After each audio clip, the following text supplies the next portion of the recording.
Okay, hello and welcome to everyone to this meeting on protecting the environment is protecting civilians, environmental and climate tools in peace operations. I'm Gleda Lant from the Environment and Society Programme at Chatham House in London, and this event is being jointly convened by the governments of Costa Rica and Switzerland in partnership with PAX and the Stockholm International Peace Research Institute, known as SIPRI.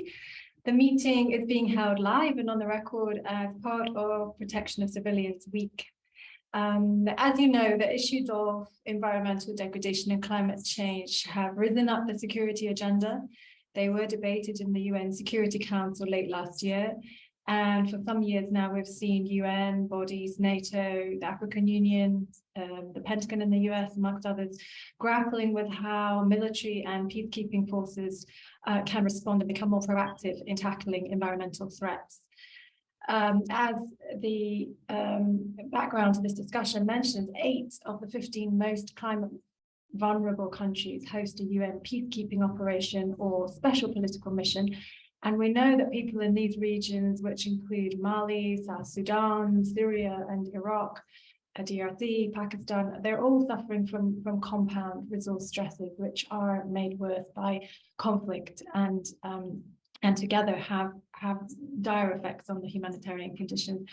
For the last 2 years, I've been working on an EU-funded piece of research on cascading climate risks, and there's no doubt that worsening environmental and climate conditions make it much more difficult to begin building the foundations for sustainable peace in any society.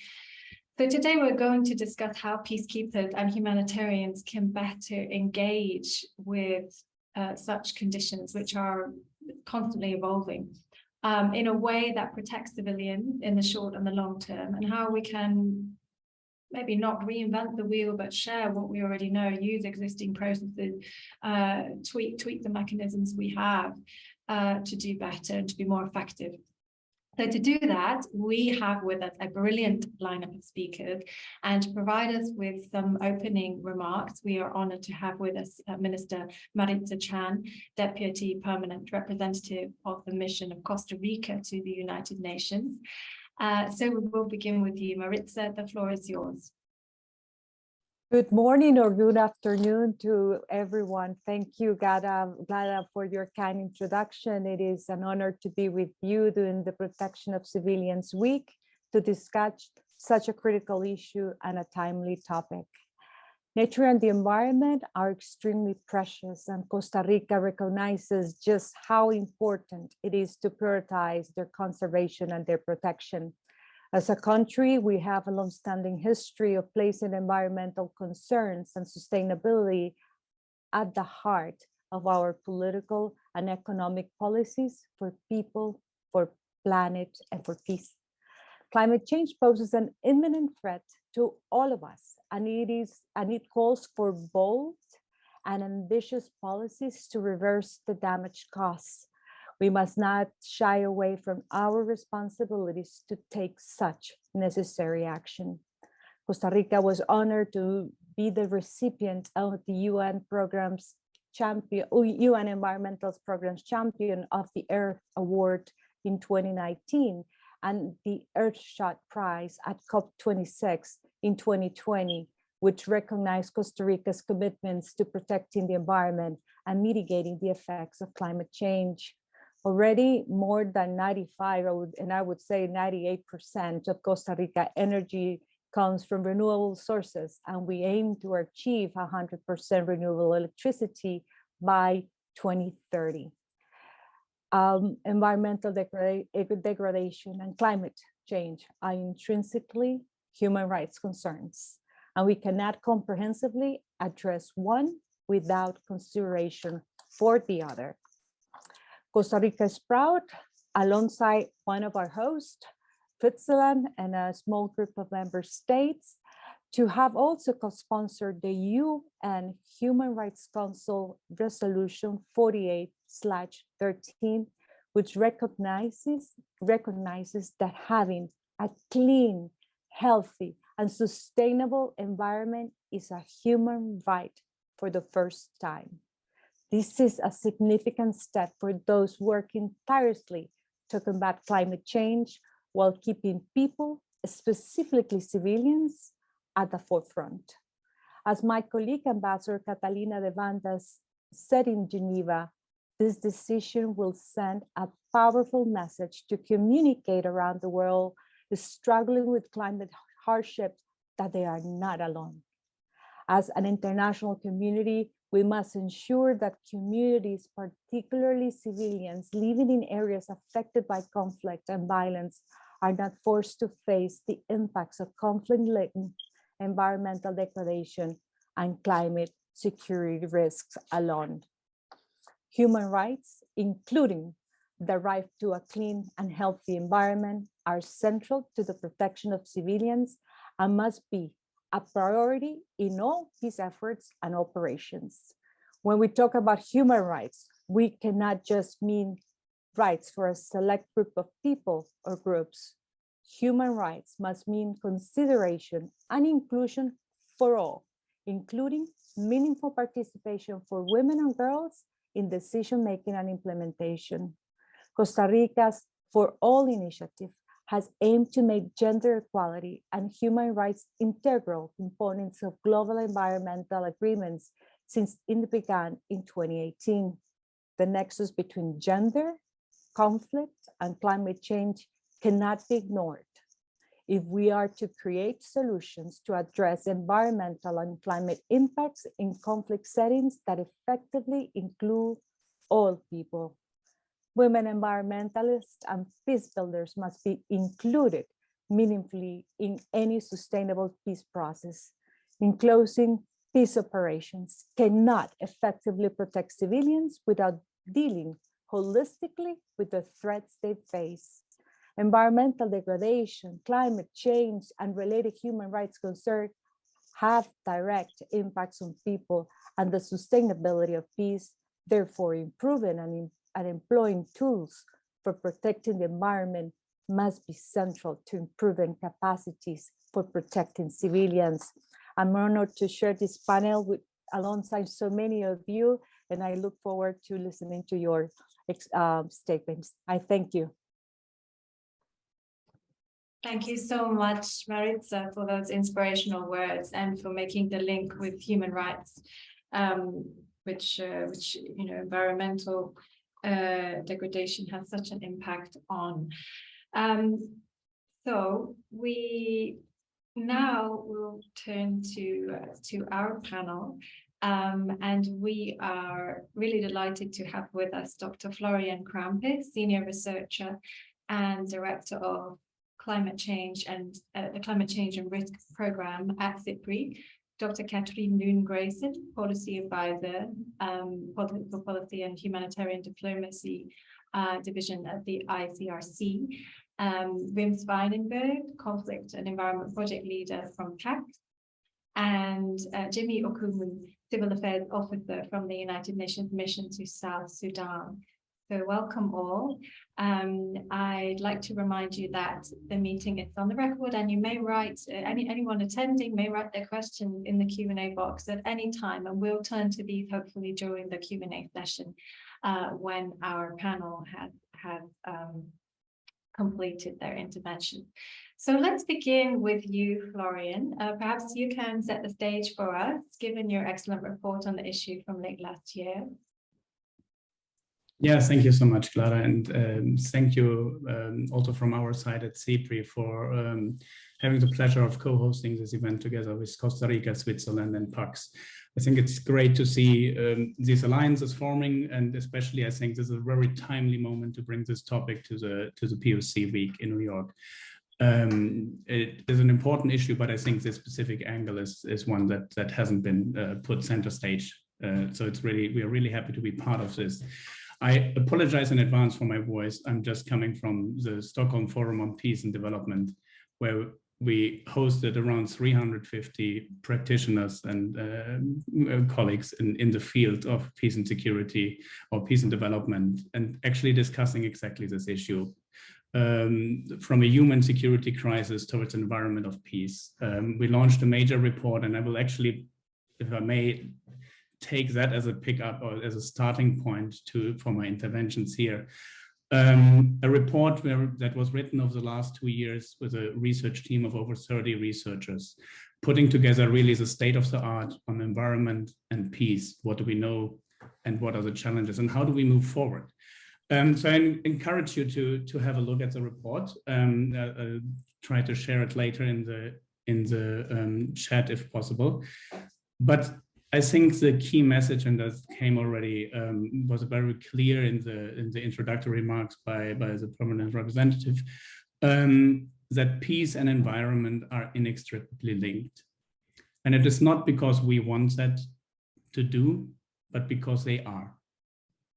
We know, and that is what we see in research very clearly, that if we damage one, we also damage the other one. And I think that will become very clear in the other interventions also on this panel. When the IPCC report, or the second report in February was launched, the Secretary General called it an atlas of human suffering. And I think that is very true.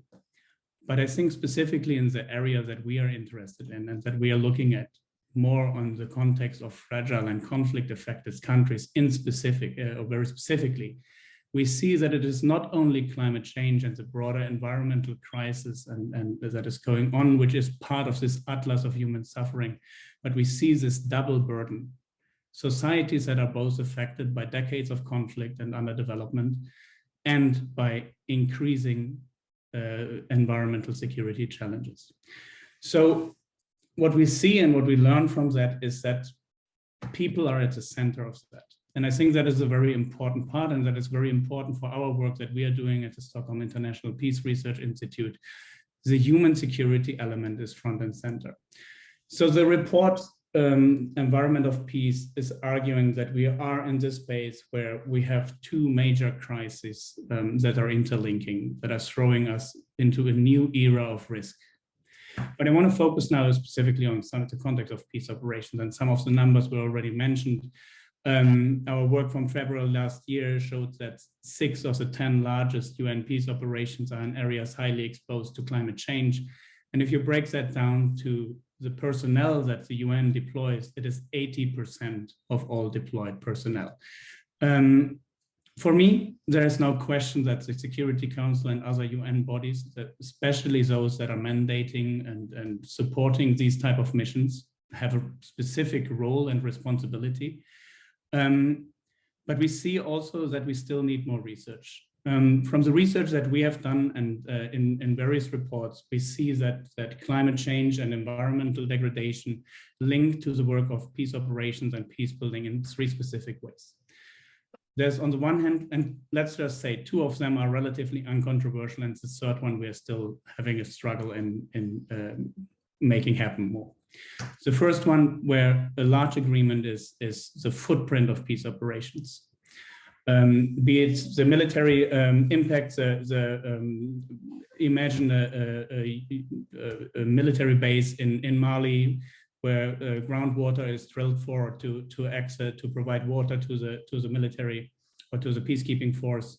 At the same time, you're degrading the groundwater for the communities around you. So there's a very clear and very direct acknowledgement that the footprint of peace operations, also in the pollution they cause in terms and the fossil fuel needs they have, is a significant issue that needs to be dealt with. The second one, and that was a topic actually of a meeting we co-organized with Effectiveness of Peace Operations Network, the Norwegian Institute of International Affairs, and the Department of Peace Operations, on the operational ability of peace operations. We see very clearly, and in many of these contexts, that very much the ability to move and operate is impacted by increasing climate pressures. Taking floods, and I'm pretty sure that Jamie will touch on that in the context of South Sudan, where I think we see that very vividly playing out, especially in the last couple of months, but where it is almost impossible to move, which is a really important link to the protection of civilians, because it already inhibits you as a peacekeeping actor to reach the populations that you're trying to protect. The third impact is specifically around climate-related peace and security risks, how climate change impacts are affecting conflicts, and how they are actually affecting the mandate of peace operations. We did two studies, one on UNSOM in Somalia and one on MINUSMA in Mali, where this was very clear. And I must admit, it was surprisingly clear that it is not only in the more humanitarian side where this is playing out, but very much in the hard security side of a peace operations, where we see this really playing a role. The previous speaker mentioned very rightly the role of human rights, gender-based sexual violence. We're seeing all these links, but we're seeing specifically also this impact on livelihoods and the importance or the significant infringement that conflict and climate change and environmental degradation have on basic human security, people's freedom from want, people's freedom from fear. So while peace operations are taking up this challenge and starting to work on these solutions, we also see that this is difficult. And I think one story from our work and interviews in Mali is really stuck with me. We interviewed the protection of civilian officer. And this is already a really difficult, really important, critical job. So we asked, like, so what about climate change, climate impacts? It's like, now we don't do that, right? We are already, what we have to do is already up. We have full capacity. We can't work on this. So we're talking a little bit further, and they're trying to unpack a little bit what type of violence they're specifically seeing. And then, like, okay, yeah, we're seeing specifically violence related to employment or unemployment dynamics. Yeah, specifically in the agricultural sector and employment in the agricultural sector. And yeah, actually, when the rain season is coming late, we're seeing specifically spikes of violence. And you're like, are you still sure you're not doing climate change? Because it is intrinsically there. It is part of the story, right? It doesn't mean that the protection of civilians officers need to become climate experts. They don't need to unfold the IPCC report and pick a model and know what to do. But they need to understand that climate impacts and environmental dynamics are playing a role in their work and are impacting these dynamics. As I said, I think we're really on a good way. The Department of Peace Operations now joins the Climate Security Mechanism, which is doing some excellent work in both sensitizing and spreading this type of information and sensibility about the topic in the UN system and in the wider UN system, but also specifically in the field. DPO joining, I think, is a really important sign and deepening of this. As I said, I was just at the Stockholm Forum on Peace and Development with 350 practitioners that all come from not the environment side, but from the other side, right? The peace and security side, and all recognize this issue and are discussing this issue and how to integrate that. In closing, where do we move from here? And I think some of the strong messages that we both see in our research, that we see in the Environment of Peace report, and that I picked up the last 3 days. And I think the key sentence here is making peace with nature. And I mean that actually in both ways, right? I'm not sure UNEP thought that in both ways, while I'm stealing liberally their catchphrase here. But it is, on the one hand, we need to put environmental protection at the center. We need to show, as this session is aiming to do, how protecting the environment is protecting civilians. But actually, we need to also see the opportunities that addressing the two crises, the conflict and the environmental crisis, can generate positive synergies. So I would really encourage you to look into the Environment of Peace report, where we outline 5 principles. But 3 concrete last words here. What do we need, especially in the context of peace operations? We need to demystify. As I said, you do not have to become a climate change expert. We do not need to do that. It is not another thing on the Christmas tree of peace operations mandate. Actually, when we do it right, we do more with less. We need coordination and integration. That is both true in the field between the different actors that are deployed, but also we are not solving the environment, or specifically the climate crisis, we're not solving in a peace operation in Mali or somewhere else. That is, we need to solve that at COP in those processes. That has climate mitigation, climate adaptation, development, peace building, mediation, and conflict resolution are all part of the same story. We cannot divorce those issues any longer. We need this coordination and integration. And that leads to the last point, which is we need a peace and just transition. We're facing an incremental challenge that is there. And the transition that we need is not going to be easy, but it's going to be necessary. We need to get started, get moving, but we also need to be ready to adapt and change, because there will be winners and losers, and we need to find the best pathway that is a peace and just transition on this way. Thank you. Thank you so much, Florian. That was a wonderful introduction, and yeah, it definitely resonates with the work that that we've done at Chatham House on the humanitarian sector and its environmental impact in its countries of operation. That idea of integrating climate work rather than having a separate cluster, for example. We did something similar on energy sustainability, which now it's really been taken up both by humanitarians and peacekeeping community. So on the issue of integrating with humanitarian work in particular, I'd like to turn to Catherine. Maybe you could say a bit about the lessons learned from your sector in terms of good practices in climate and environment policy, maybe to address some of the issues that Florian has raised. Thank you very much. And thank you, Florian, for all your comments that resonate very much in terms of what you're highlighting as needs to, and how we need to adapt peace operations. This resonates very much with what we're seeing in the humanitarian sector as well, and where we need to adapt and embrace the reality that the climate crisis and the environment crisis call for changing some of our ways of working. So a lot of what you were saying, I could say when we look at the humanitarian sector. Thank you for organizing this discussion. I think there's real value in bringing together organizations that somehow look at the consequences on civilians of converging climate risks, environmental degradation, and conflict through slightly different prisms. As I think it's clear, and I heard that in what you were saying as well, Florian, I think it's clear that we need an understanding and a response that are multidisciplinary and that bridge diverse sectors.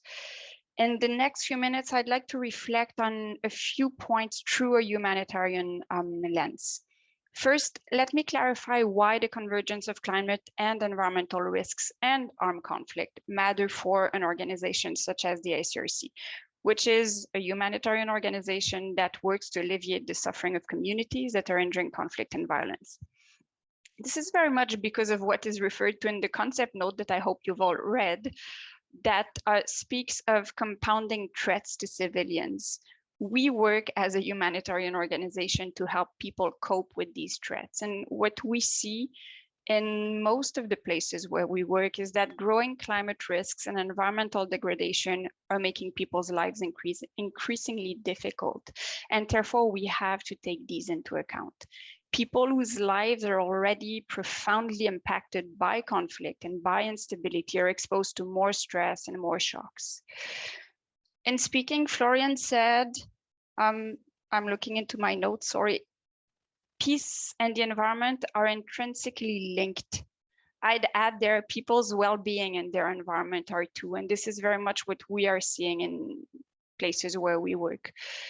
The convergence of risks are affecting all dimensions of people's lives, or they are what Florian called basic human security, from their physical safety and health to their food, water, and economic security. We also see far-reaching effects, along with other megatrends and think demographic growth or rapid urbanization. We see that the impacts can shape human mobility or access to resources on a continental scale. The communities we work with are on the front lines of climate change. I'll add to the cited numbers that we've already heard of. If we take the list of the 25 countries that are considered the most vulnerable and the least ready to adapt to climate change by the NDGAIN index, we find that some 60% are entering conflict. This is not because climate change causes conflict. We know it's a little more complicated than that, but because conflicts significantly limit people's adaptive capacity, because they disrupt the foundations of societies. They erode development, they erode institutions, they increase the vulnerability of those who are already vulnerable and create new vulnerabilities. Conflicts can also profoundly harm the environment on which people rely to survive, and I believe Wim will speak more to this. Climate risks only worsen people's situation. Then we also see that conflicts and insecurity can also directly harm people's usual coping mechanisms in the face of climate risks. And this is what we see in places such as northern Mali, where in the face of a bad season, livestock herders would normally travel longer distances with their animals to find grazing land and water. This becomes impossible when conflict prevents them from moving safely with their cattle. Herders end up watching their animal die, and then at times we also see growing tensions over accessible grazing land and accessible water. Again, this is not to say that climate change causes conflict. What we see is that in the absence of institutional capacity to manage resources equitably and to manage conflicts at the community level, intercommunal violence can be exacerbated. And this surely does not contribute to restoring peace and stability.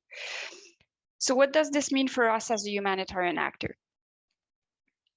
Let me stress that people affected by conflict are not only among those most vulnerable to the climate and environment crisis, they're also among those that are most neglected by climate action, and in many cases by inclusive development. Ambitious, concerted, and long-term efforts that would help people adapt adequately to a changing climate and environment tend to be limited in times of war. Authorities are not only weak, they also focus on restoring security.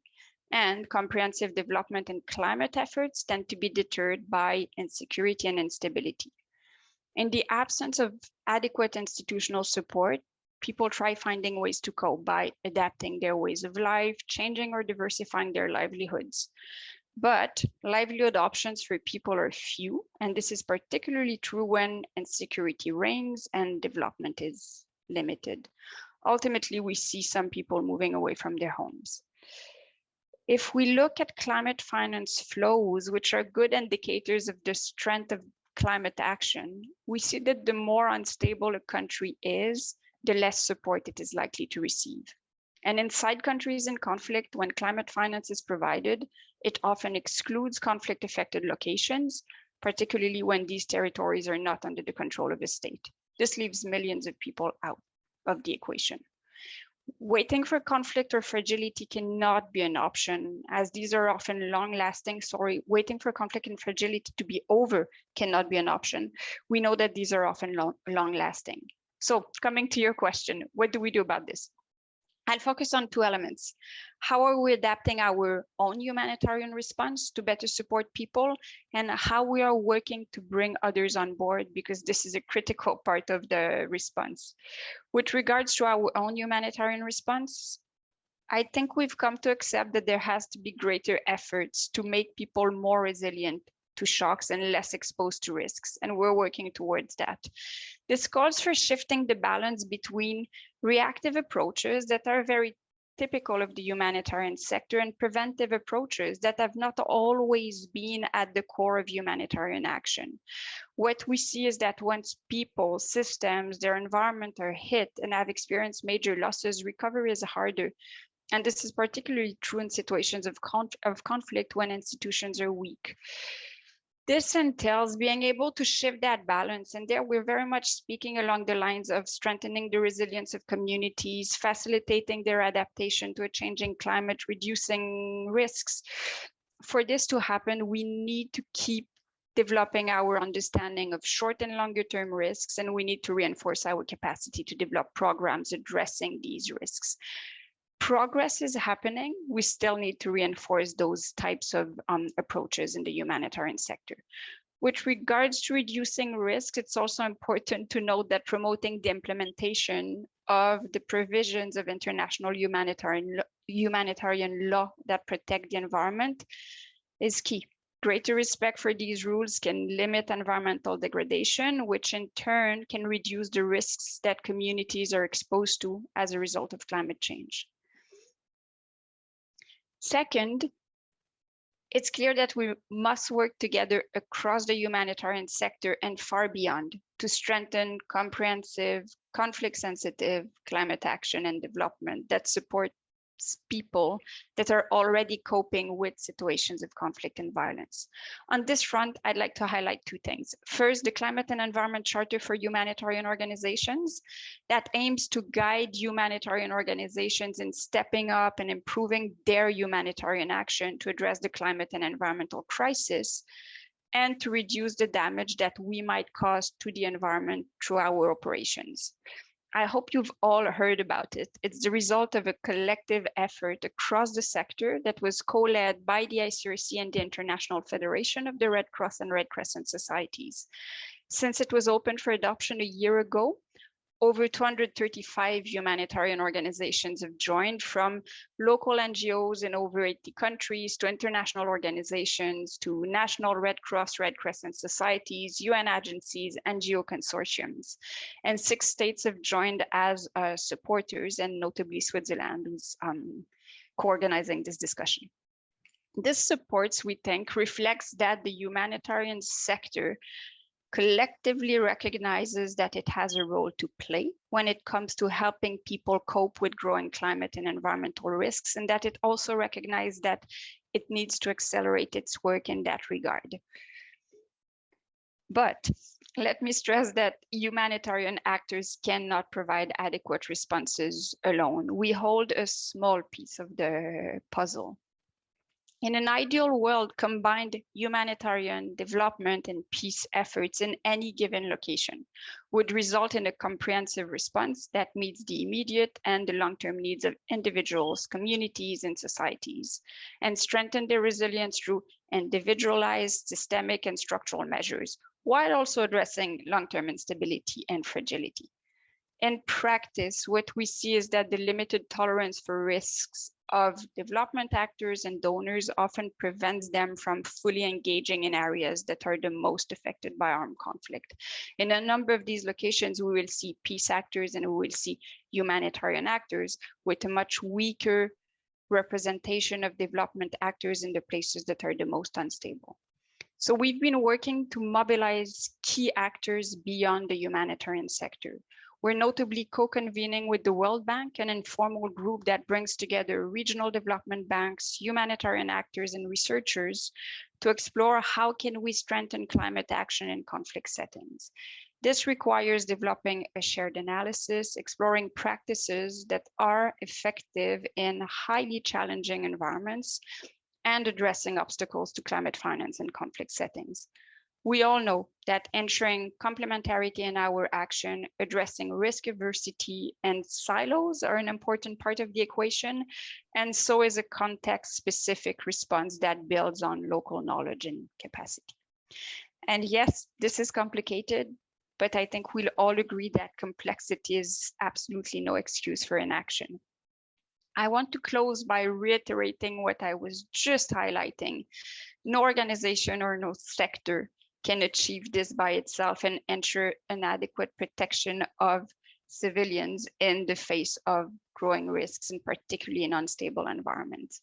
And this is why I think these conversations are so critically important. We need to work out how the pieces of the puzzle fit together. Humanitarian development, security, climate organizations, the private sector, researchers hold a part of the solution. And we urgently need to make this work for communities that are exposed to growing risks and are struggling to cope. Thank you very much. Thank you very much, Catherine, for these really comprehensive insights into such a complex problem. I know that from our interaction with ICRC that people on the ground are grappling with these issues every day, very, very challenging environments. And speaking of which, let's have a think about what conflict itself means on the ground for people suffering from environmental challenges and conflict affected areas. Wim, you share some really visceral images of environmental damage caused by wars, and they are interacting with climate change. Can you tell us a little bit more about that? Maybe give us some examples and some insights into what you think could be done better. How can we cooperate better on this? Sure, and thank you very much, Gleda, and for leading this discussion. And I will share my screen to provide some insights from our work over the last couple of years on this particular issue. First of all, thanks a lot also to the missions of Switzerland and the missions of Costa Rica, and to, of course, SIPRI and ICRC for joining us. So before I'll dive into some of the work that we've been doing on environment, peace and security, and some of the answers that were posed, like what kind of tools, what kind of policy do we need, a bit of background on the work. So PAX is a Dutch peace organization. We work in 15 different post or conflict settings with local partners. And over the last 12 years, we've been increasingly working on the environmental dimensions of conflict because we, or our partners in the areas we worked in, addressed all these issues, initially from conflict pollution and more, for example, in Iraq and Syria and South Sudan, on the impacts of climate change that has been felt. To understand this better, we're trying to develop some kind of, one of the issues was that there was a lack of proper information on how exactly those kind of, what these impacts were, what kind of direct results from conflict pollution had on public health or long-term implications on the environment, from damage to environmental infrastructure, water facilities, but also land degradation that in turn also was worsened by climate change, for example, in Syria and Iraq. And we're trying to use this kind of policy recommendation over the course of these years to engage also in advocacy on within the UN, but also among the humanitarian sector. And that's one of the reasons we're talking about this today, because it's, this year again, it was reflected in the UN Security Council report on protection of civilians, what the role of the natural environment is in relation to protection of civilians. And also last year, we witnessed several problems ranging from massive oil leaks in Syria, from degraded energy infrastructure, from the conflict to increased deforestation in the west of Syria, but also lack of water from climate-related increase of droughts in Syria and Iraq. And we've seen similar things prior to the Russian invasion already in Ukraine, where there were already existing risk from the conflicts that had long-term implications on health of people, and of course the severe damage from the destruction of the war in Gaza, which also had an impact on people and civilians there. And we're trying to, because we were working in most of these conflict settings or post-conflict settings, we also noticed how these problems were exacerbated for civilians through climate change. And today I want to walk through 2 examples of the work we've been doing, and also to show what kind of tools there were in terms of monitoring the direct conflict linked environmental pollution, but also longer term implications of climate related challenges. And the first one would be, we're just looking at Iraq. It's a country where we start working in, particularly on the environmental side, and where we've seen also the risks from environmental damage. And in Iraq, we worked together with since 2010 with local actors to address the many challenges from the previous conflicts, but also from the war against ISIS, which has huge implications on, for example, by torching oil fields, which left a lot of contaminated soils. It had the post-2003 in Iraq, there wasn't enough attention being paid to addressing the reconstruction of environmental infrastructure, which was worsened by mismanagement, corruption, and at the same time, we see also the growing role the natural resources play in Iraq in terms of environmental degradation and climate change, particularly the oil industry. And it was kind of interesting looking at what UNAMI was doing as in their mandate. It was actually a specific recognition of the impacts of climate change on the environment and on people in Iraq, where the UNAMI had also had a role in reporting this to the Security Council. And I think this is very helpful for us to see what kind of opportunities there are for missions. And I think, so for example, Iraq was one case where we used for our open source methodology to collect information from the various implications of the war against ISIS and the pollution left in its wake. We've shared that information with UN Environment, which was helpful for them to do a post-conflict environmental assessment, because UN Environment doesn't have the mandate to do active monitoring during conflicts, but as a civil society organization, we could do that and share that information with them, which resulted in more rapid response or identification of risk sites, which they could monitor. And in return, there's now ongoing operations to clean up, for example, oil pollution, but also through engagement with other civil society groups. They've also been dealing with, for example, reconstruction of affected, for example, in Mosul around heavy destruction of urban areas. And in the meantime, we're also trying to engage more with local actors. So we're working a lot with civil society groups, such as Humanitarian, which are a lot of environmental activists who are noticing the environmental impacts, for example, from water security, but also there's more engagement from international actors working together, for example, international think tanks working with local actors. So we've seen the Mosul International Forum on Climate Change, which also a collaboration with local actors, with UN actors. And we've seen also groups like the Planetary Security Initiative, which recently started the Basra Forum on climate, environment, and peace. Also, they're working with local actors, and I think that's also a role where UN missions can engage on, like what are examples the local grievances, and in particular in Iraq, in the southern Iraq, we're already seeing how these kind of implications are posing a growing social tensions. We're seeing rural movements from rural areas to urban areas because of land degradation and water scarcity, which is creating more tensions between those communities. And we've seen also the devastating impact. For example, this year, according to UN figures, there's already a decrease of 50% of agricultural irrigation, and also a 70% decrease of water levels in various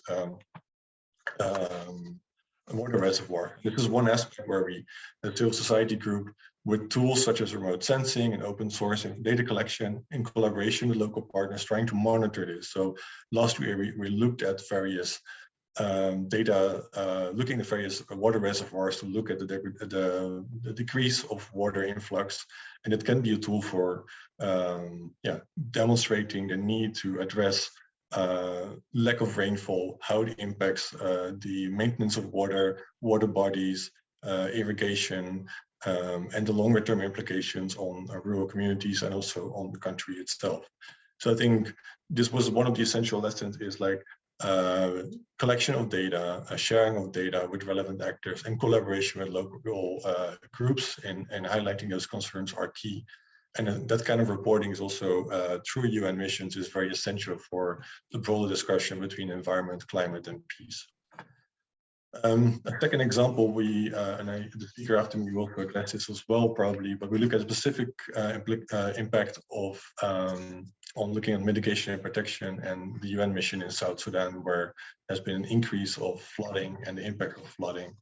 What we did was, again, working with local partners, we noticed there were a lot of concerns from the northern part of Sudan, South Sudan, which is rich of natural resources, in particular oil, which is one of the key revenues for the South Sudanese state. But there were already concerns like the oil infrastructure in South Sudan was affected by civil wars, by mismanagement, and there have been several incidents over the past year of leakages of oil. There's lack of environmental monitoring and assessment of oil contaminated sites. And at the same time, we also noticed the increase of flooding throughout the last couple of years. And here is an assessment we're currently finishing, where we looked at combined data from UNEP and UN OCHA with our own environmental remote sensing monitoring of affected oil fields. And we could see an increase of flooding around these oil fields. So last year, here you see in the left and the right corner, everything that's all the blue dots are flooded oil extraction sites. And we also see an increase of water levels throughout time that are where the flooding is getting more severe. So those floodings are naturally they're occurring every year, but we see them getting more intense and they're affecting hundreds of thousands of people. But now on top of that, we see those oil sites being affected by the flooding, and local communities express their concern over pollution from flooded oil fields, which have toxic wastewater reservoirs, storage facilities of hazardous chemicals used in oil extraction, which affects livestock, which affects people. And I think this is also an important means to look at how climate change is already worsening natural disaster effect, but also on top of that, technical risks from those kind of facilities that are affected by climate-related or climate-increased natural disasters, such as these kind of floodings. So again, this is another tool where this can be an early warning to look at those kind of facilities and how they are affected by climate-related disasters or and responses to that. And which brings me to the last question, which was part of this initial discussion. Okay, what are sort of the key lessons that we've learned? And also sort of the takeaway messages for all of you who are participating in this panel who feel like, okay, we want to contribute to this, we want to engage on this. So as I mentioned,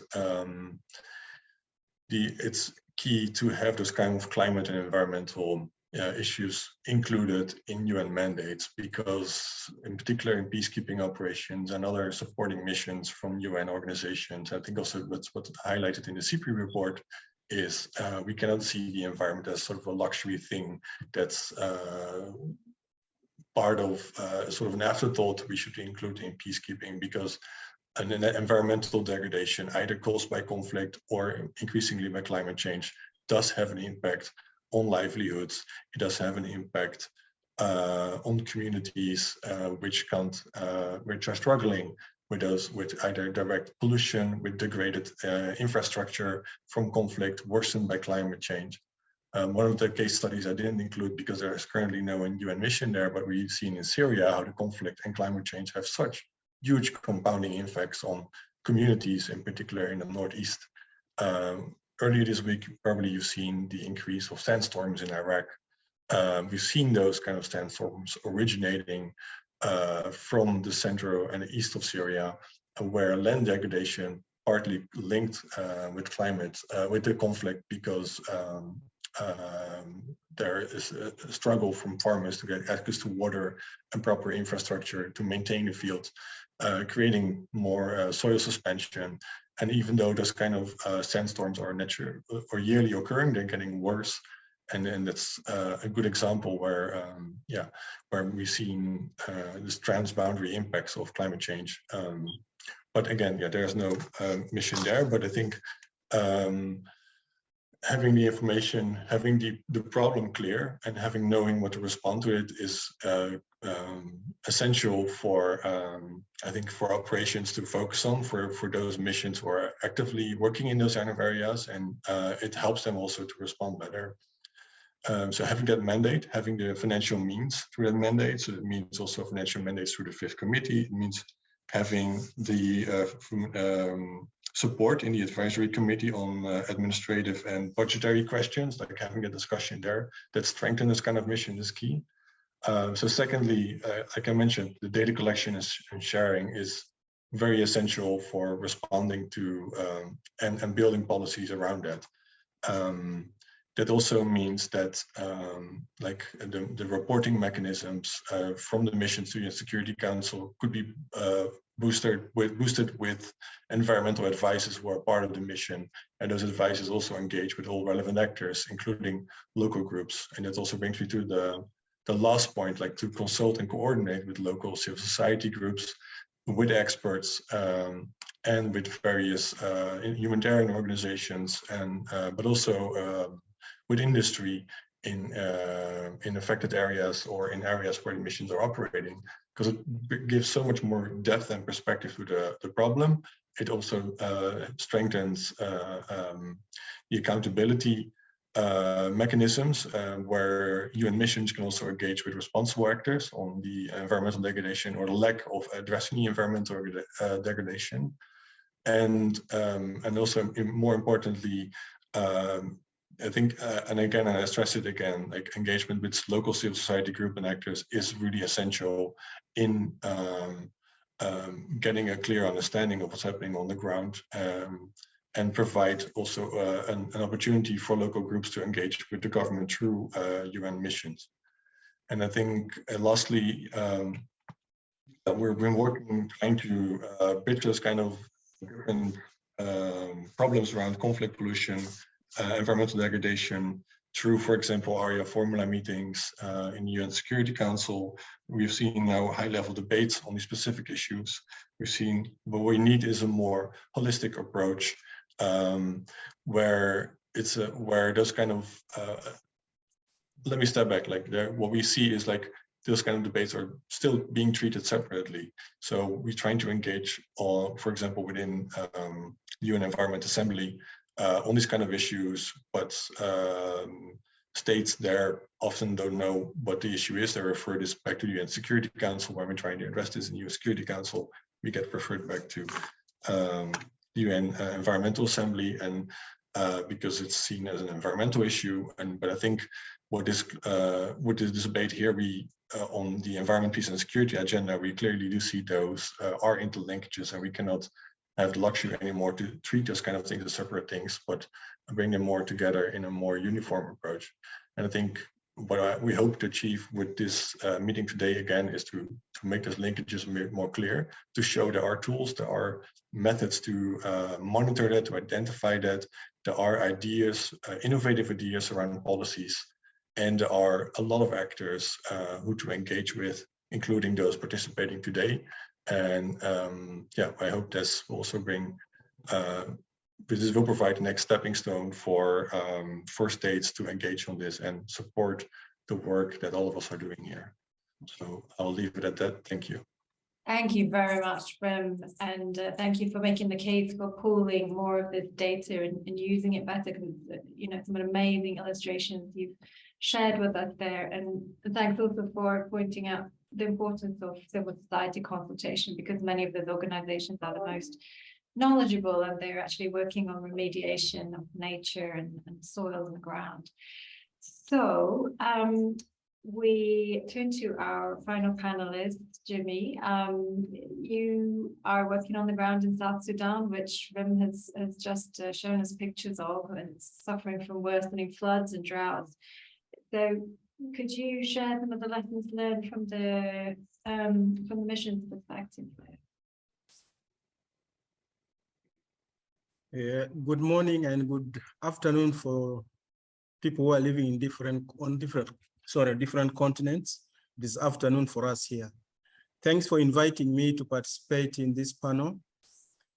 I have been in South Sudan for 13 years now, and 6 years with the United Nations.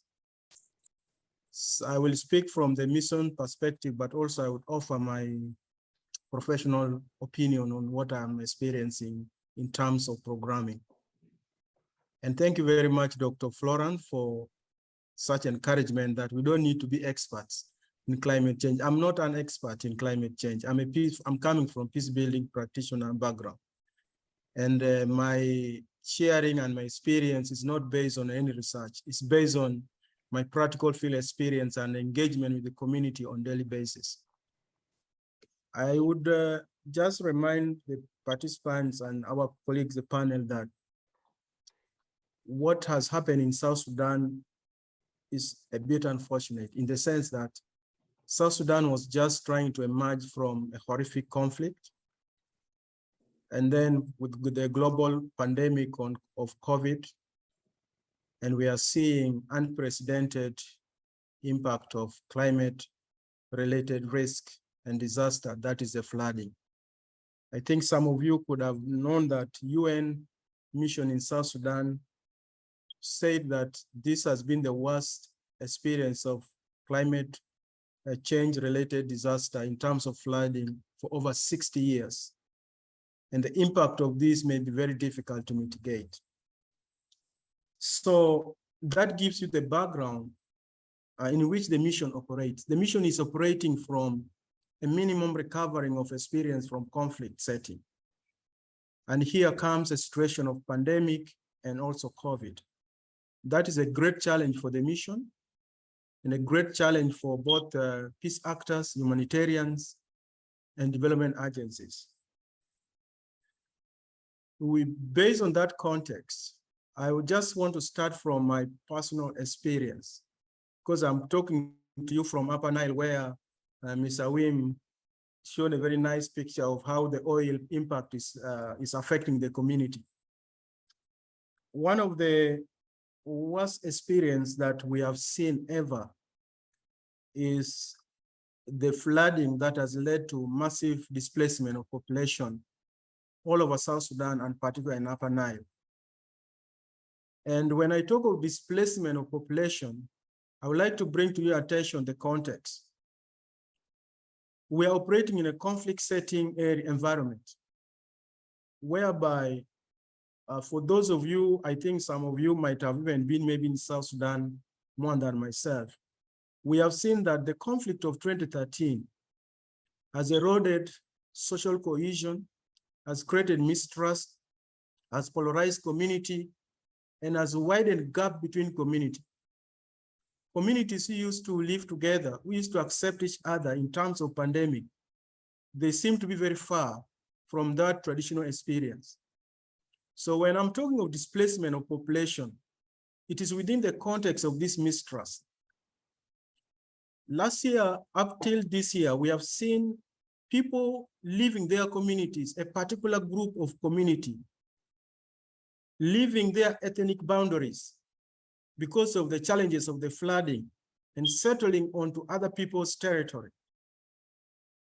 I would like to bring into your attention that it's one of the key issues that we are dealing with, the issue of territorial and boundary ethnic claims.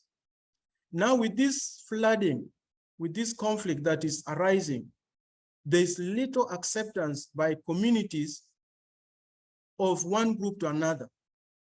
And that means that those who are being challenged by the impact of climate change related risk like flooding, they are basically at risk of conflict because other communities are not willing to accept them to settle on their boundaries, on their territories, because of political polarization, ethnic differences that the war has created. This is a very big challenge because we have never seen this before, that South Sudanese themselves going to other places and are facing challenges of acceptance, because all their presence are misinterpreted by other ethnic groups as a desire to annex or to occupy their land because of misinterpretation coming from their background, their political differences. It is a challenge for us from even for the mission and for peace building actors and humanitarians and agencies, because it is not a normal situation that we are going through. In the past, it was just mere conflict. One group would only go to a place and they settle maybe where they feel they are having some of their own traditional lineage. But this is not the case. People are being forced to move to another territories. And these territorial claim issues, from the political perspective, it has not been resolved. And so the presence of this vulnerable population in one of the locations is a threat. So what do we do as a mission? We have engaged with the government authorities, civil society groups, as some of my previous speakers have already stated, to make sure that communities at the local level coexist. And coming to this point, whatever happened at the local level in South Sudan somehow shapes the political dynamics at the national level. And for that matter, the mission is so much rooted to engaging the politicians, the civil society group, religious leaders, traditional leaders at the local level to ensure that there is coexistence between the community. because some of the policies that are made at the national level is not reaching the community at the local level. So for us at the subnational level, we are challenged by interpreting whatever happened on the ground in collaboration with the state actors and find solution that may enable community to coexist and to live in harmony. It's not a simple challenge. And another thing that I would like to bring to your attention, and I think it was Dr. Catherine who mentioned it, the issue of pastoralist migration. I think you have heard over the news what is going on in some of the states in South Sudan, where we are seeing that due to this climate-related risk in terms of flooding, most populations of nomadic pastoralists, some of them well-armed, they have moved from their location to look for dry areas, particularly in the area of Eastern Equatoria in some regions. This has led to serious tensions and intercommunal violence. And because of that, it has also created tensions, really ethnic tension between South Sudanese themselves. Reports from FAO, the Food Agricultural Officer, estimates that only in Upper Nile, we have 1,154,000 livestock. You can imagine that is already a source of livelihood for the community. And also that tells us that South Sudanese rely more of environment for their survival, whether they're agro-pastoralists or they are pastoralists themselves. There is this tension between the nomadic pastoralists currently and also the farmers. Most of the areas of farming are eroded by the flooding. And for that matter, communities are moving to highlands and dry areas. And the nomadic pastoralists also are converging in the same location, looking for grazing area, looking for water, and also for livelihood. This is creating serious tension between the community. The resources are stressed. And so for that matter, the mission, particularly us in civil affairs, we are very much engaged in facilitating community, like one of my colleagues there say, community-centered approach to managing this resource-based conflict. What do? We have engaged into organizing and facilitating communal dialogue between the nomadic pastoralists and the farmers in a way that we bring them before they come into an area. We have to ensure that the communities engage with them to identify the migration routes where they're going to move. If 1 million cows or 500,000 of cattle graze onto somebody's farmlands, it's already a source of destruction. It creates a serious intercommunal conflict. So because of this flooding that has happened, the traditional colonial migration route for livestock are changing. The nomads are diverting their nomadic pastoralist routes, and the community, some of them are resisting them. I think it was Ms. Awim who said that because of oil spilling and so forth in some of the locations in South Sudan, there's also tension. We have also seen that nomadic pastoralists are following now these routes of the oil company because they are fearing flooding, they are fearing some related diseases related to these waterborne diseases for their livestock. It is a challenge based on the fact that the environment is currently being polluted. There's a lot of degradation. There's a lot of congestion of of livestock in one location. And because of that, we have come up as a mission, particularly civil affairs is tasked to facilitate this intercommunal dialogue. And I'm privileged to be part of the person who designs the program for this engagement. And I can tell you that without this kind of initiative at the local level, would have seen a very bad experience between communities fighting over natural resources without a local mechanism in place. And also, as you know, we receive yearly millions and millions of cattle from Sudan, from Blue Nile, from Sinai, from White Nile. They all come during the dry season into South Sudan. Now they will be going back to Sudan. If there is no mechanism in a place, it creates such a tension. I just want to cite one example, then I may end and allow some questions.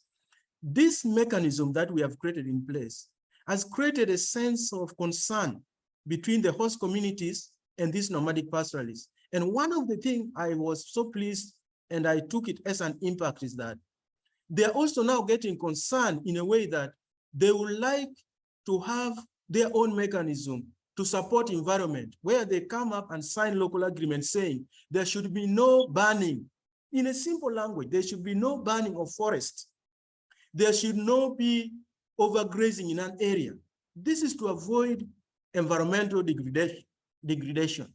And we are building up on this local mechanism. We are building up on these aspirations of the local community to support their livelihood.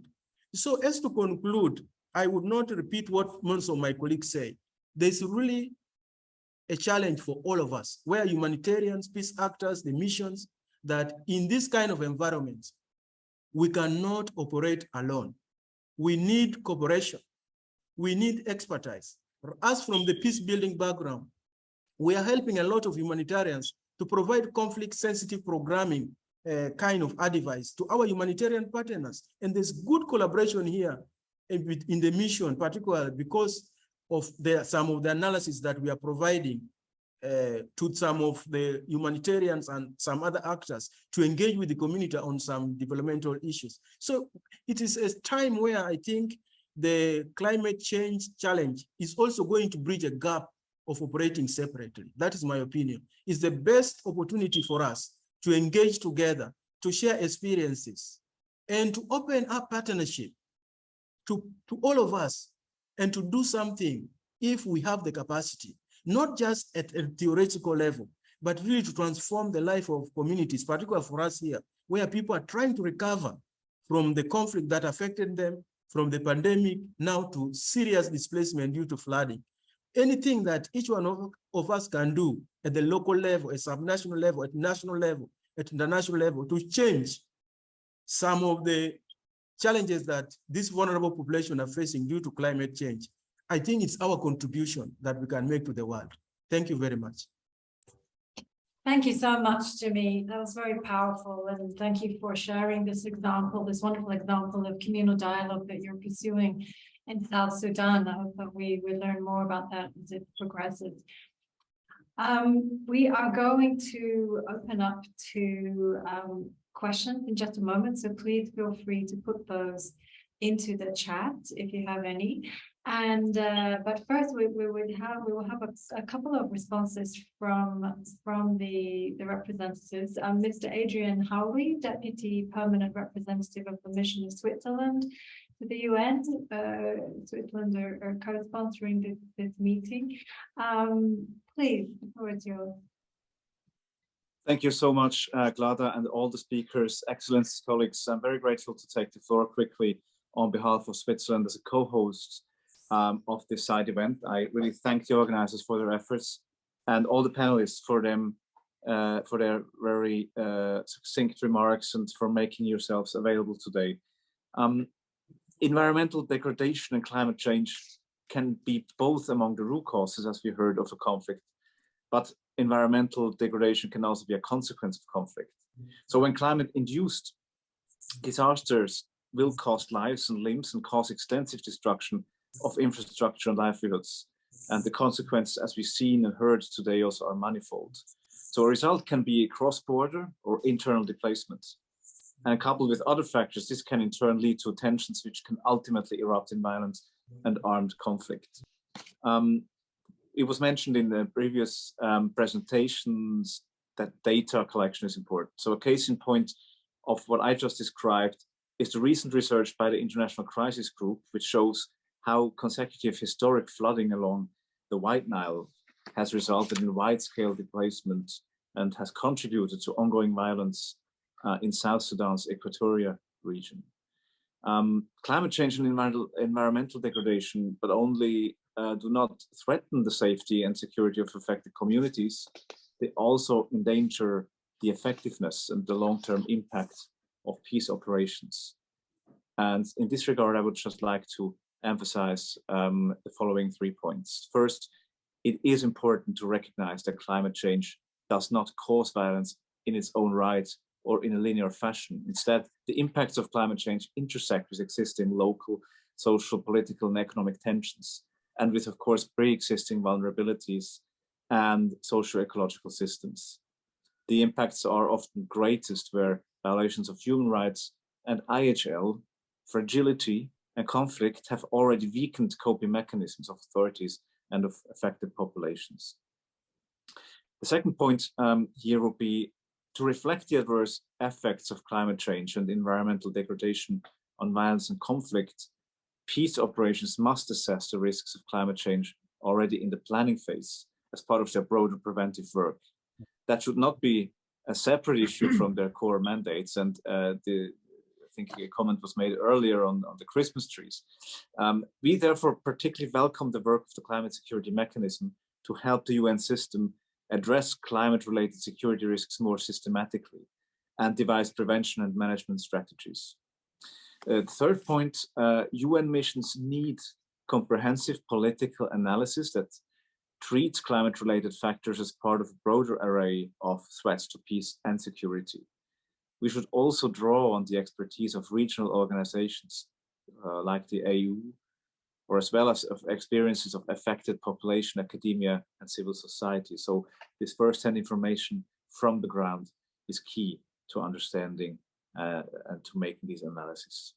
And the last, but certainly not least of the points is strictly respecting IHL, notably the rules that provide protection to the natural environment, is key to limit environmental damage during armed conflict.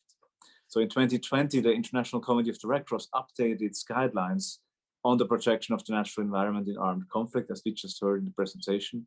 Switzerland calls here on all member states, on civilian and military actors to adhere to these guidelines. These are my brief remarks. Thank you very much. And I give back to you. Thank you very much, Adrian, for very concise, succinct remarks, but also giving us an idea of what should happen next. I'd like to turn now for a response from Mr. Ezekiel Heffer, Senior Legal and Policy Advisor from Geneva Court. Ezekiel? Thank you very much for this. Thank you for the time and for putting this panel together to the organizers. This is a topic of high relevance nowadays in conflict settings that, of course, it underscores directly what's going on the ground. So just a brief in terms of what Geneva Call does and why this topic is of our interest. As probably many of you know, Geneva Call is a humanitarian organization that engages armed groups on humanitarian norms. And the issue of environmental degradation and climate change has been a part of our activities and our engagement with non-state armed groups in the past few months, in the past few years. I would like to share a few points based on that engagement of some of the challenges that we see in conflict settings with respect to the engagement with armed groups on these issues. This is key because armed groups can both positively and negatively affect the protection of environment. And in armed conflict nowadays, they are clearly the majority of parties nowadays in armed conflicts. The first one is that we see one of the challenges as the lack of knowledge of their international obligations. In any given society, the circle of people who is aware of the law as such is very small. The circle of people who is aware of international law is smaller. The circle of people who is aware of international humanitarian law is even smaller. And who knows the differences between international humanitarian law, human rights law, and international criminal law is even smaller. So when dealing with armed groups, there is a clear problem and difficulty with respect to their lack of knowledge of international law. The second one is the lack of capacity. From an international humanitarian law perspective, we assume that they will consider the protection of environment, for instance, in terms of their assessment with relate to conduct of hostilities. This is not always the case. They don't know how to do this, so they don't have the capacity to measure the protection of environment when conducting military operations. Having said that, Geneva Call experiences shows that engaging with armed groups on humanitarian norms is possible. It has been done in the past with respect to other issues, protection of children, prohibition of sexual violence and gender discrimination, protection of healthcare, and so on. It has been done. It can be done since it has led to positive results on the ground, and it needs to be done with respect to climate change and the protection of environment. This is a need that we observe on the ground in different conflict settings that it cannot be neglected anymore. Thank you very much for your time. Thank you very much, Ezekiel. Very important points. the legal context. I'd like to turn to a question from Marlies Bull from OCHA, who asks a question to Florian. A request for clarification. Can you explain what you mean by transition, as the term is used by many for different purposes? For example, in peacekeeping, the transition from a PKO to political mission, or UNCT only UN footprint. Are you referring to this or to a transition in terms of climate condition and response? Yeah, thank you. I'll be quick. I said that already in the chat, but we mean the transition, the decarbonization that we need, right? We need extraordinary changes to the way our societies are functioning, and that is a transition that is elaborated in much detail in the Environment of Peace report, that will change societies, and it will change geopolitics, and it will change security, and it will change peace.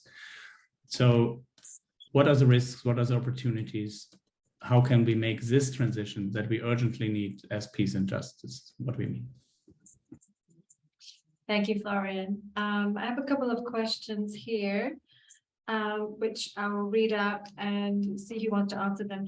How can peace operations engage local communities to improve the sustainability of their environmental efforts? I think that might be one for you, Jimmy.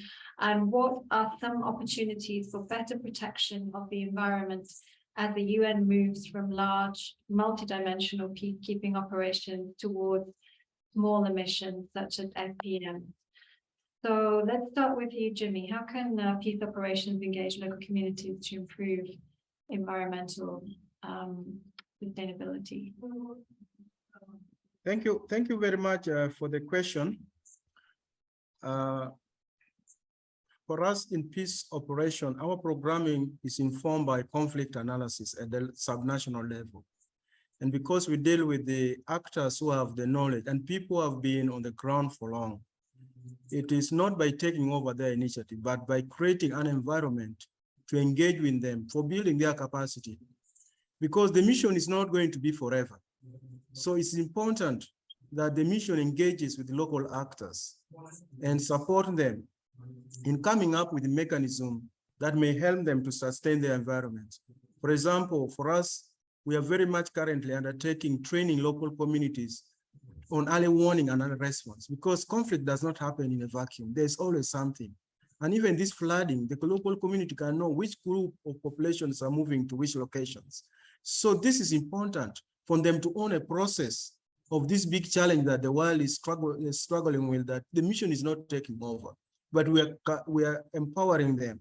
We are building their capacities at different levels to make sure that they engage in a process of managing their own environment. And of course, after the mission is gone, maybe some years to come, they're able to sustain and they're able to continue with engaging with their community, managing these challenges that still lie ahead of us. Thank you. Thank you very much, Jimmy, for flagging those opportunities for early warning systems where people can be trained on the ground. The question of the move from large and multidimensional peacekeeping operations to smaller missions, what opportunities are there? Would anyone like to pick up that one? I beg your pardon? Just throwing the one about the move to smaller peacekeeping missions and the opportunities there, just out to all the panelists, if anybody would like to comment.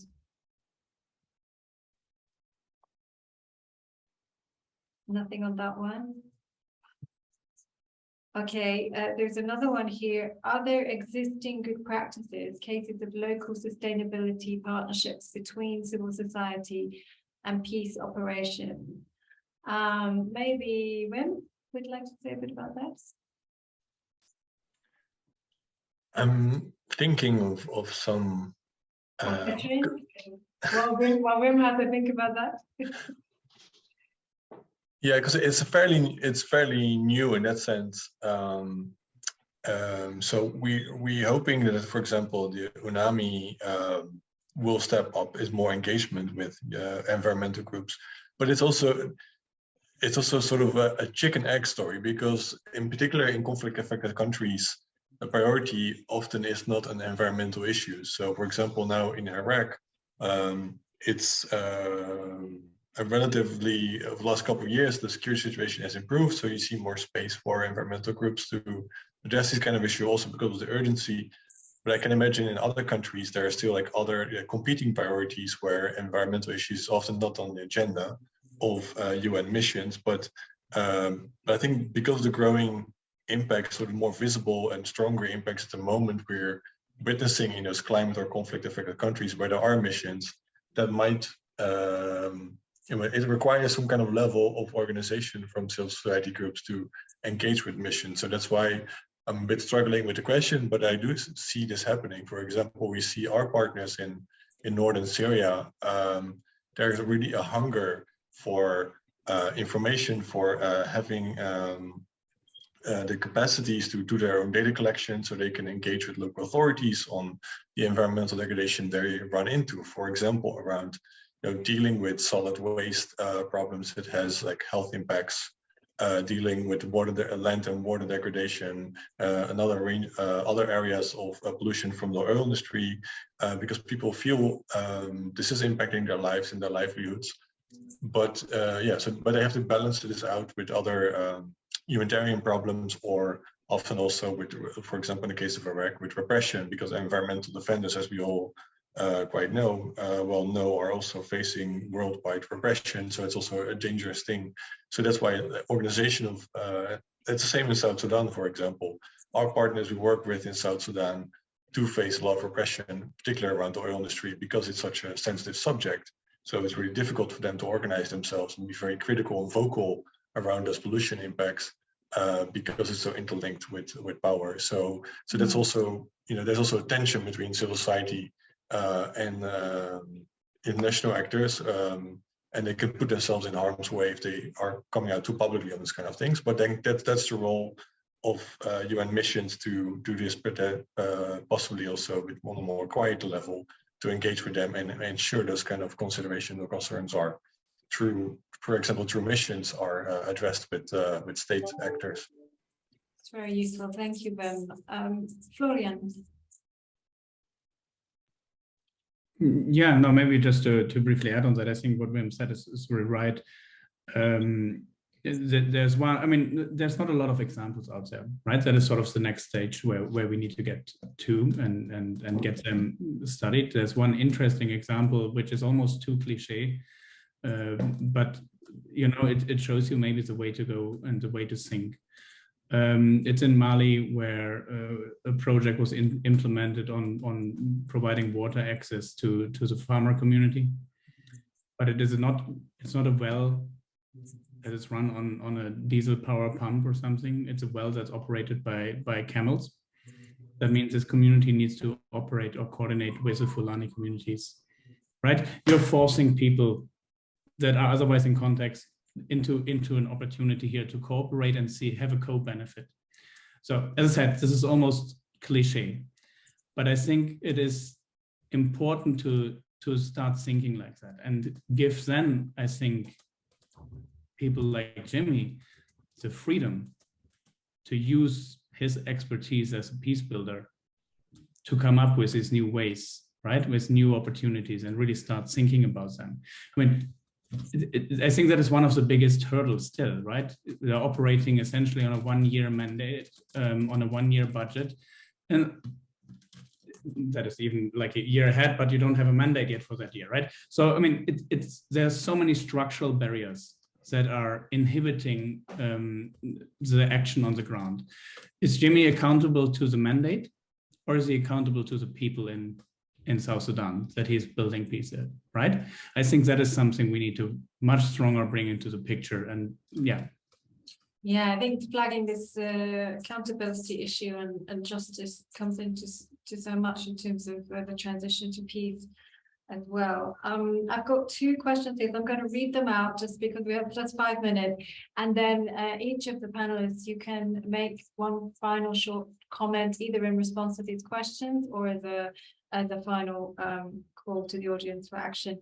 So one is what lessons can be learned from partnerships with regional organizations, for example, the UN African Union partnership in Amazon, now ATMIS, with their environmental security advisor and standard operating procedure on mission-wide environmental protection. So what lessons can we learn from regional partnerships? And also earlier this week, there was a session on the intersection of food and conflict, which highlighted how conflict can directly or indirectly cause life-threatening food insecurity, considering the profound link between climate change, environmental degradation, and food insecurity. How can humanitarian development and peace communities work to coordinate progress at that intersection? So, yes, very prescient now in East Africa, in the Horn of Africa. So maybe we can just we start with. Let me see, who should we start with? I'll just go through from Jimmy onwards. So Jimmy, would you like to say a few words on either in response to either of those questions, or really a call on what we need next? I did not get you well, sorry. Is it partnership, on partnership? Yes, regional partnerships, and on the food, environment and conflict nexus. Thank you. On partnership, as I said in my reflection, I said that we need partnership from all levels, from different stakeholders, both at the local, national, and regional level, because there are opportunities of sharing and experiences like what we are having now. And from this kind of partnership, we learn, and actually we channel our energy and resources to the right direction. The challenges that I think we are facing is that we have no more opportunities, like we can get experiences from researchers, from academia, from humanitarian colleagues like this. So the more we engage with each other, the more we engage with the different people from African Union on risk and disasters management, from European Union, we have a lot of wealth of experiences. And only it is through partnership that we can pull out some of these experiences and translate them into action. So I think I will leave some chances for my colleague also to comment. But I think partnership is, for us at this challenging moment, is something that we all need to focus on, because it will strengthen us. It will also increase our resources, both at the level of skills and financial support. Thank you, Jimmy. Catherine? Thank you. On the partnership question, but on the coordinating progress, at the beginning of the question was highlighting, yes, we know there are a number of intersecting factors. If we look at food security, for instance, that will come together to exacerbate food security. We know that conflict is a key driver of food insecurity, and that when we add climate risks, environmental degradation into the equation, it only becomes worse. I think we all recognize, and Jimmy was highlighting it, that as no actor is going to be able to provide a full response alone, partnership, collaboration is important. We also all know that we very quickly get into discussions about mandates and areas of work. And I mean, we know our systems are highly siloed, and to some extent, I think we need to switch this around. We need to start looking at the problem from the perspective of communities. Communities do not break down their needs by sector. Communities need access to water, need access to food, need their families to be safe, and so on and so forth. And from that starting point, we probably need to start looking at who is able to do what. We have different capacities between the development world, the humanitarian world, the peace world, the climate world. We need to build on these capacities. We need to recognize who's mandated to do what. As a humanitarian actor, we will want to preserve a space where we are able to operate even in highly tense situations. But this is possible, and to some extent, I think it'd be useful to shift the prism through which we look at this. And we all know this. We all know this, that we need to look at this from a very local perspective through the eyes of communities. And then we need to look into how do we then coordinate our effort, and where possible, where do we directly collaborate? Thank you very much, Catherine. So 30 seconds each, Wim and Florian, sorry. But what would be your final remarks? Yeah, okay, I'll be very brief. I think adding on to that, I think local ownership of engagement with local communities and local ownership is key to also ensure sustainability post-mission of the activities of civil societies and engagement, so it doesn't just end after the mission. So that's one thing we want to underscore. And a more zooming out, I think reiterating the point we were making earlier, ensuring environmental degradation and climate security linked degradation are becoming part of UN peacekeeping missions is key, and also making sure that the financial means and expertise is made available and is also enshrined into the mission mandate. Thank you very much. Very strong recommendation. Florian, final word to you. Yes, thank you so much. Risking that I get an angry eye from the humanitarians in the room. As I said, we need to rethink. We need to rethink what it means to build peace. Right? That's a new challenge. But if you look at the environmental crisis and the climate crisis, in a lot of cases, take Somalia, we see that we have regular droughts continuously are in an emergency. Are we actually still in a humanitarian emergency? Is that really still the right word when we are actually, you know, it's not a one-off intervention, it's a continuous intervention. So what does that mean for humanitarian interventions and responding to humanitarian emergencies? How do we need to work together? Then rethink is one. The next one is don't get distracted. A lot of references to the causality questions on climate change here. But leave that to academia. That's an academic debate. On the field, on getting action done, it doesn't matter. If you think that climate change has an impact on societies and you acknowledge that there is a conflict going on, that's all you need to know. This is all we need. Acknowledge that double burden. So don't get distracted by that. Don't get distracted by the politics in the Security Council, where maybe progress at the moment is going to be a different story. But there's so much happening and so much momentum in the UN system on a broader level. Reach out to those non-like-minded, understand them where they stand, and engage them in the fora that are possible and that are out there. And that links essentially to the last thing, don't give up. There's so many, as I said, there's momentum, there's opportunity, and there's so many interesting people and communities and examples out there that are inspiring and can help us create an environment of peace. Thank you. Thank you very much, Florian.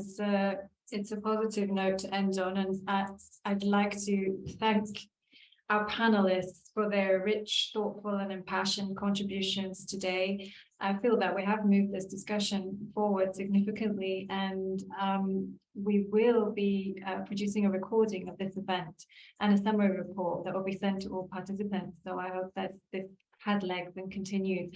It will be posted on PAX's website, www.paxforpeace.nl, in the next few days. And lastly, but not least, we would like to thank our sponsor, thank the governments of Costa Rica and Switzerland for supporting this event, and for SIPRI for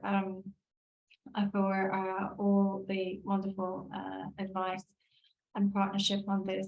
So with that, I will end the meeting and wish you all a very good day.